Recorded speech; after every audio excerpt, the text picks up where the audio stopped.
I'm really just not very cool. That's the issue. 3, 2. Nicholas, Hello. it is such a treat to see you in front of all of these lovely pictures of your face. Yes, this is very traumatizing first thing in the morning, just seeing my life in images. But yeah, thanks for all the representation of projects over the years. I feel like it's a wonderful shrine. It is. I do actually have one of these back home. Which I thought is nice. so. Yeah. I thought so. House just covered in. Yeah, we wanted to make you feel like you're at home. I appreciate that. Thank you. So you've starred in some incredible projects, which we're going to dive into. But let's start off with your very first film, The Beat Beneath My Feet. Yes, that was a decade ago now, and it was actually such a bizarre couple months of my life because I had gone from having never acted in my life to doing a play at the Fringe Festival in Edinburgh to being scouted and then going on my first audition and booking the lead role. And, you know, I just remember finding out I'd got the role and sort of walking to the park and sort of having a panic attack on a park bench being like, what like, how have I got to this point? This is very surreal, but yeah, it's lovely to kind of look back and see sort of, you know, how different I was. Yeah, little Nick back then. But I imagine stepping foot on set for the first time must be like a dream. Do you remember the moment that you first really fell in love with acting? I would definitely say, you know, doing that play, because I think the sense of community and camaraderie and collaboration was incredibly potent, you know, straight away. But then, you know, you jump on a film set and it's extremely different atmosphere to doing theatre and very bitty and technical and you know, the first week of that job was this really interesting crash course in assimilation and but I love the personalities. I think that's the one thing that's remains with every single job is it is really like running away and joining the circus in a way and it must have been, I don't know if I have a distinct moment, but it must have been just somewhere in that job I really fell in love with it. If you weren't acting, what do you think you'd be doing? God knows. I mean, so look, this is my plan. I was a bit of a naughty boy in school and I didn't really know what I wanted to do in life, but I'd seen this movie called The Motorcycle Diaries. It's all about Che Guevara riding a motorbike around the South American peninsula, and my plan when I left school was to save up money to buy a motorbike and just kind of find myself, I guess, riding around South America and speaking Spanish badly. But I have no idea, to be honest. I'm really lucky that acting found me. We need you in like a motorbike movie now. Yeah. I can see it. I mean, The Bike Riders, you know, is just coming along. I'm really excited for that as well. So maybe they'll do a sequel. Did you have a particular film, though, growing up that made you want to act? Yeah. I mean, there were definite inspirations. Requiem for a Dream was one of my favorites. Memento was one of my favorites. You know, the most complete performance, and I'm still like looking for a replication in terms of thematics of this movie, but the Talented Mr. Ripley, I think, was I mean, just cinematographically, you know, all the performances. I think Matt Damon's performance in that movie is so underrated, really. But those I'd say were probably my most like formative movies as a young man. You have excellent taste. Thank You're you. listing some of my favourites. Thank you, I appreciate that. I want to go see my friend. He is not your friend. Handsome Devil is such a beautiful film. Thanks. I feel like we all need a Mr. Sherry in our lives. We do. Who has been the Mr. Sherry of your career? Someone who's always really supported you and had your back. I think when it comes to maybe an actor, I mean, you know, you mentioned Mr. Sherry. I mean, working with Andrew Scott on my third movie was surreal, and it's amazing to see just how popular he's become, you know, obviously Fleabag and all of his other amazing projects and theatre work. I mean, he was definitely an inspiration. I'd say Pierce Brosnan gave me some really amazing words of advice, and Tony Goldwyn as well. I did a really great American project with him, and he's just such a kind, thoughtful man, and I'd say those two. All legends. All legends. I've been very, very fortunate. But your Irish accent in this is so impressive. Very important question. What do you think is the most attractive accent in the UK? Because Timothée Chalamet did say Hull. Has Timothée Chalamet ever been to Hull? I think it was when he was filming Wonka or something. It's a bit of him.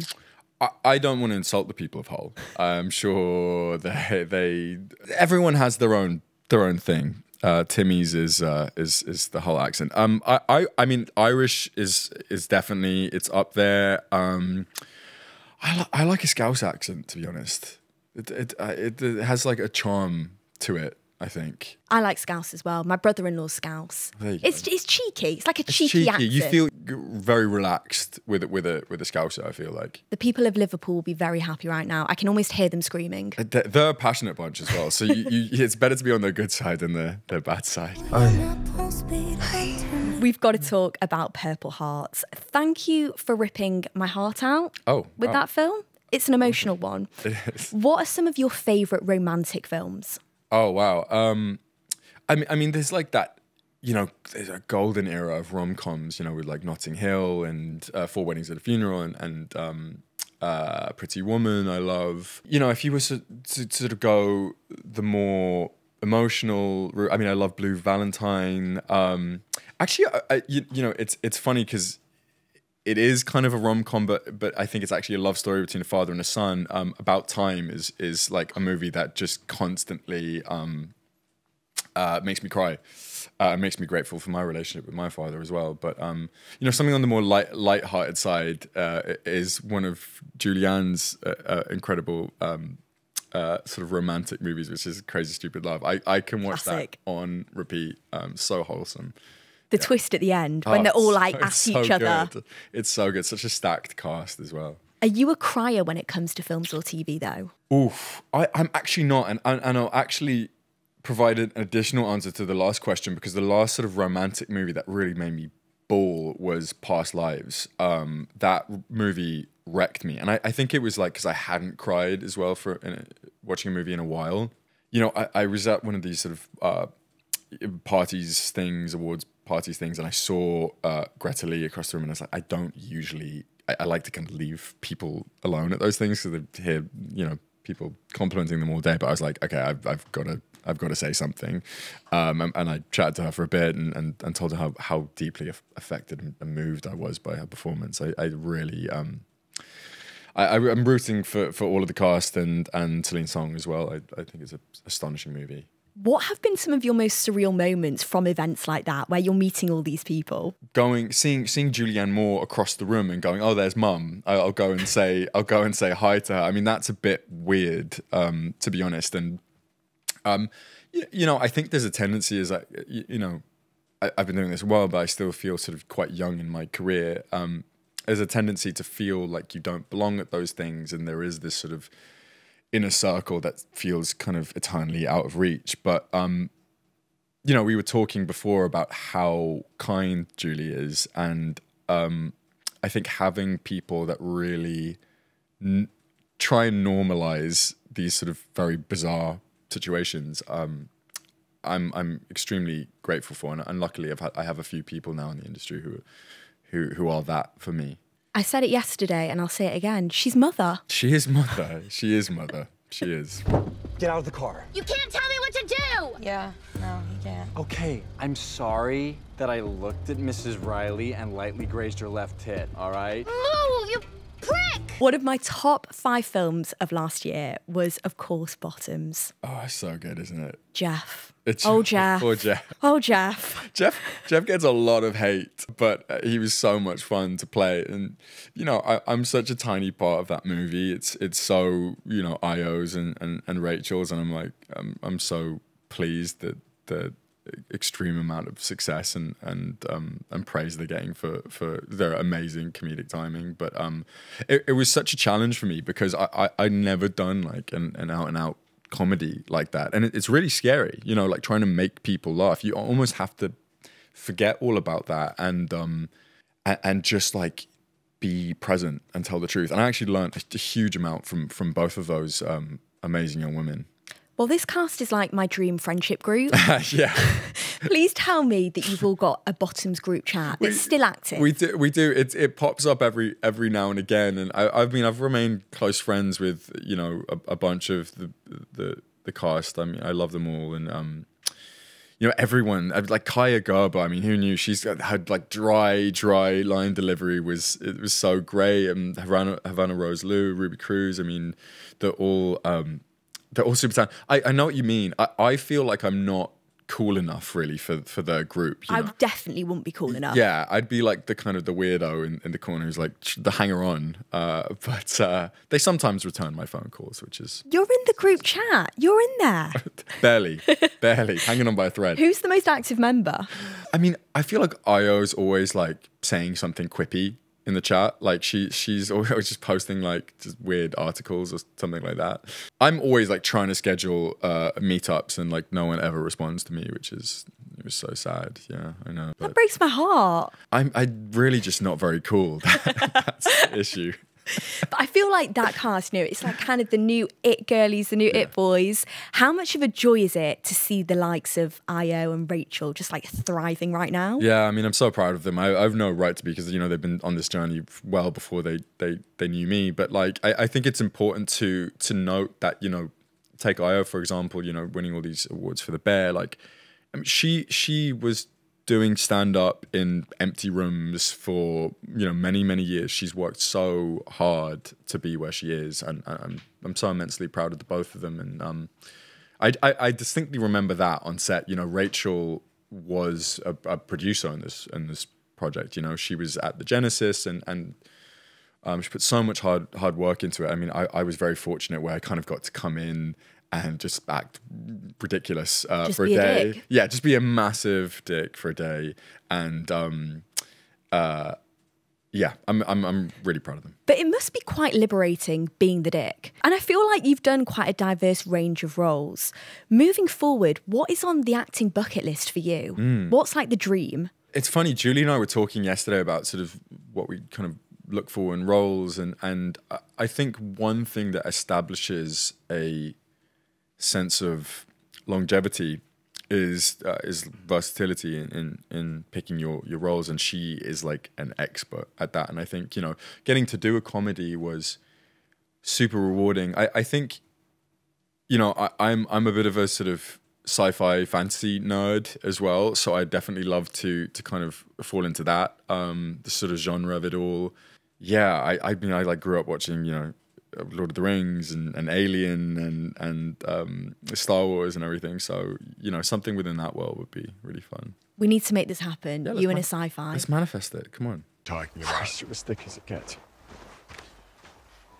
Just a small film, Red, White and Royal Blue. Yeah, I did all right, didn't it? Did okay. Looking back on that film, to know it's had that crazy impact, how does it feel? You make movies in a kind of a weird vacuum, and you're never really sure how it will be received. You know, a movie could really change in the edit as well. You know, you sign on for the words on the page, and it goes through so many different iterations. And so we obviously knew that there was a fan base because of the book, and we wanted to make them feel gratified in what we'd created. But you know, we were obviously on strike when it came out, both for that movie and for Bottoms. And so just seeing the reaction online and being told about it and how important that movie was for so many people, I think if there was a purpose of, you know, why I do the job that I do, it's for those sorts of moments, which is, yeah, great. The fandom is just incredible, though. Yeah. What are the most common lines you get fans coming up to you saying from that film? It's definitely. I was told about the. It's kind of half of the line from that movie and half of the line from a line that I have in Bottoms, which where people were sort of comparing when Henry's kind of giving his really heartfelt speech in Kensington Palace, of, you know, and then it cutting to Jeff saying, "I'm sorry that I grazed Miss Callahan's boobs," and those are the things that people kind of shout at me a lot. Henry's got some good lines. He's very. Alex is probably more quippy, but Henry's extremely sincere and heartfelt. So. More sort of speeches rather than like quippy lines. I mean, the chemistry between you and Taylor is just chef's kiss. What's the most interesting thing about Taylor that we maybe don't know? Aside from that, his eyelashes are extremely long and gorgeous. Yes, yeah, I'm very jealous of his eyelashes. You know that the great thing about Taylor is what you see is what you get. He's extremely authentic and kind and funny, and he's just a joy. I mean, he's such a good mate of mine, and we have such a laugh together. I mean, really making that movie was so joyous because, I mean, not only him, the whole cast, we had such a good laugh. But Taylor's he's just a good guy. He's a really good guy. You've made like a friend for life, the way that you're talking about him, which must be so special. It is. And look, I have to say, generally speaking as well, I've been really, really lucky with my co-stars, and I've made some incredible friends. And I think a large part of the joy of what I do is the friendships that I make. And it's actually kind of how I like to work. I don't really like it when you feel like you can't create a sense of community on set, because I think if you have that, it makes the job so much easier as well. Well, I know that so many people would love to see a sequel. Have you had conversations about that? Yeah, I mean, they definitely have conversations. I think we're all on the same page in the sense that, the script needs to be right, and the sort of all the different components need to be right, because we made something that had such a positive effect. And I think the last thing you'd want to do is ruin that or taint that in a way. So, the conversations are definitely being had. My fingers are crossed. Okay. I do not own my home. My children are unwed.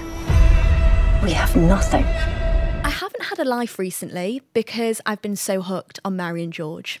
I love that. I love that for you. You and Julianne kill it in these roles.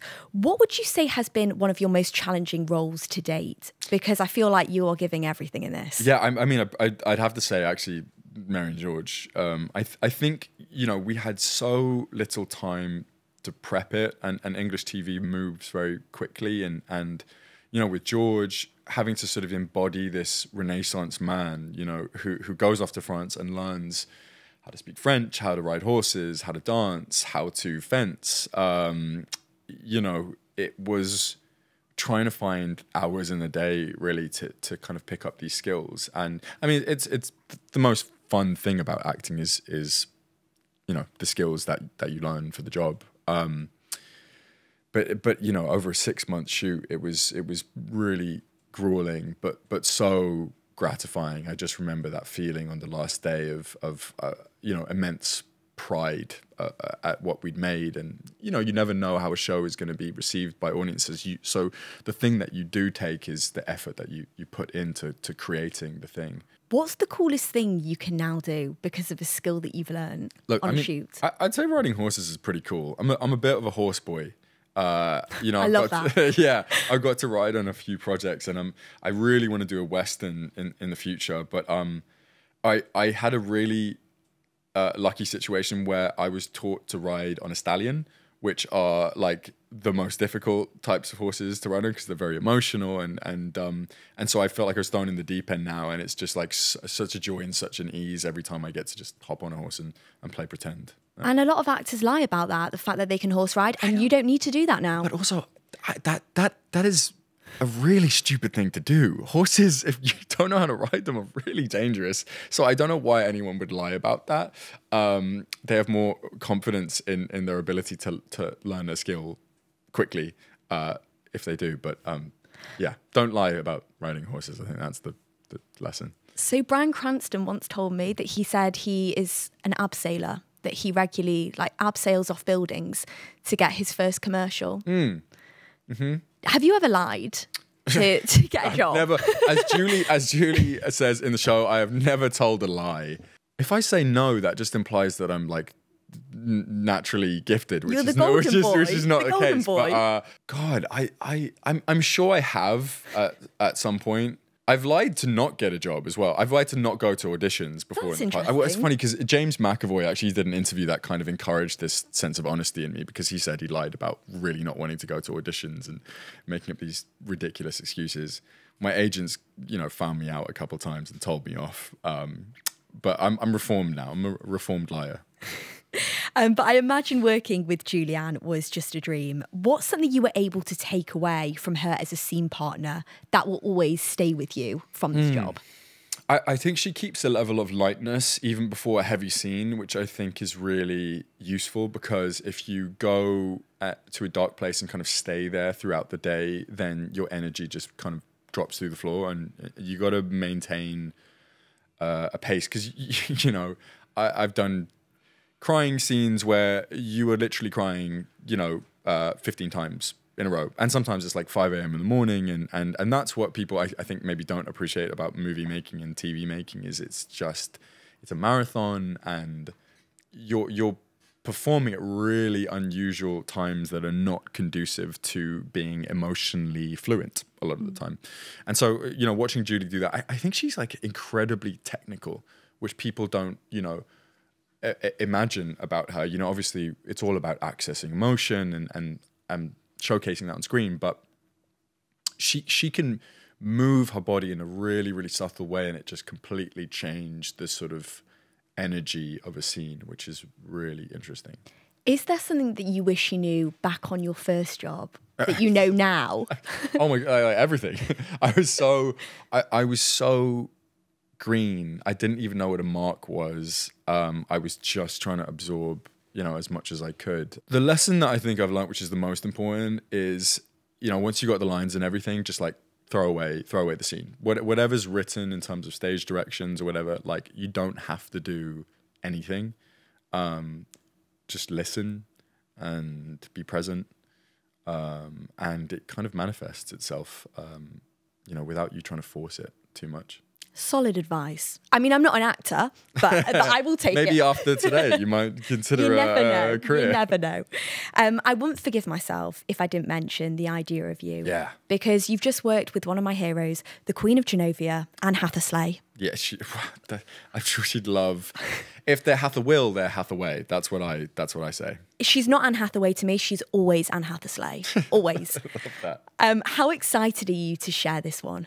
I'm so excited. I mean, we're so excited about the project. You know, we're always texting, sort of counting down the days until you know, we're going to be in South by Southwest together, and you know, the movie releases soon after that. And you know, we put a lot of love into the movie, and I think, you know, people really need something light and fun and loving, and I think we really hit kind of the emotional spectrum within the movie. And I think, you know, Annie and I have such great chemistry. It was apparent very quickly, and such good friendship now. And I think that's really like showcased on screen, which is exciting. Were you a fan of the book? I mean, I didn't know about it before the project, but then I read it, and I think, you know, it has such a distinct tone, and we tried to sort of emulate some of that, obviously, while making something new and changing the characters in sort of subtle ways. But you know, just the notion that this movie promotes female pleasure as the sort of protagonist, I think, is really interesting and unique, and obviously displays an age gap love that we don't usually see on screen between a younger man and an older woman. So it was very exciting in that way as well. I can't wait to see it. Yeah. I'm very excited. Thanks. It has been such a pleasure chatting to you. too. Thank you so much. Thanks so much for having me.